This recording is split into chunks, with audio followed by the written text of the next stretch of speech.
Hi, today is June 28th, 2023, and here are my poems for the day. The first one is poem number 1040 for the year, Reflections on the Washing Machine Door. I could see a quarter stuck on the inside of the door of the washing machine. I must have left a quarter in my pants. In the glass I could see the reflection of the basket in which I would put the clothes, and in the chrome I could see myself wrapped around a semicircle, taking a picture of the washing machine and hoping I will remember to grab that really clean quarter when the machine stops. Spoiler alert, I did remember. Poem number 1041, Laundry Report. The laundry, like the quarter, came out clean, but I was and I remain unredeemed.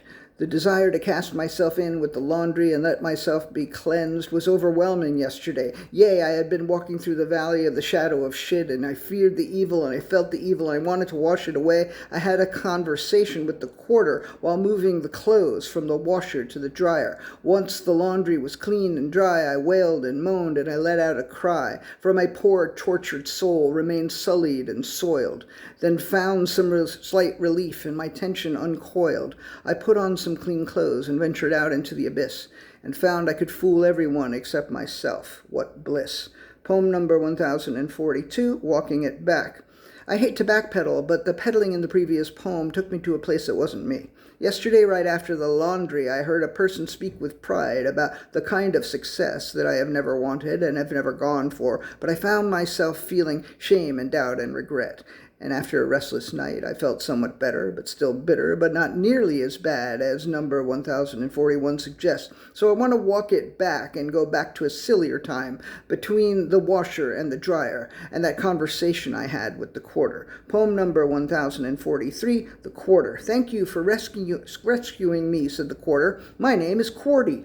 Rescuing you, I asked, ignoring the stupidity of the quarter's name. Weren't you my quarter in the first place? I immediately regretted my mistake. I am my own quarter, said the quarter. I belong to no one, and anyone who believes otherwise will stand and deliver or be drawn and quartered. The quarter paused for a laugh that didn't come, and then continued. For I am Quarty, seventh of my name. My great-grandmother was a standing Liberty quarter and a suffragist, and her father, Quarty III, was a Berber quarter, much maligned in his lifetime, but who has since undergone a restoration. The quarter paused for questions that didn't come, and then continued. And before him came his mother, who was a seated Liberty quarter, and before her was a capped bust quarter named Quarty, first of her name, and her mother was a draped bust quarter, whose name was not Quarty.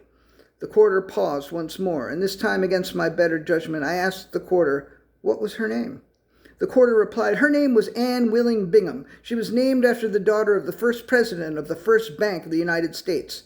The quarter explained without my asking that Anne Willing Bingham was believed to be the model for the draped bust quarter. But this explanation told me both more and less than I wanted to know, and I had to go, so I put the quarter in my pocket and headed home. Poem number 1044, Looking Good. I just happened to look at the date on the quarter, who I still refuse to refer to as Quarty. And I see that the quarter was minted in 1980 and therefore is 42 or 43 years old. I would have guessed no more than 20. If I believed I could look that good after just coming out of the washing machine, I would jump the fuck in it right fucking now. Poem number 1045, Revision. I had additional second thoughts about number 1041 and tried to revise it and wound up with a sonnet that only does about half of what number 1041 does and ended up in another place entirely. But I like it enough to keep it too, despite the bits of redundancy. I don't love any of today's, but I think I like them all except for this one. And the last poem of the day, meaning that one that I just read. The last poem of the day is poem number 1046, Laundry Sonnet. The clothing, like the quarter, had been cleaned, but later found me broken, unredeemed. I thought to go back to the laundromat, to slither like a snake, an eel, a rat, to jump into a machine, turn it on, and hope my filthiness would soon be gone. It seemed the only thing that I could do to feel cleaner, for yea, I had walked through the valley of the shadow of the shit, and I could take no more of it. I feared the evil, felt the evil's sway. Could the washing machine wash it away? That was my hope, and let me say I tried, but found I simply couldn't fit inside. And that's it. Thank you. I appreciate you very much. I appreciate you. Thank you.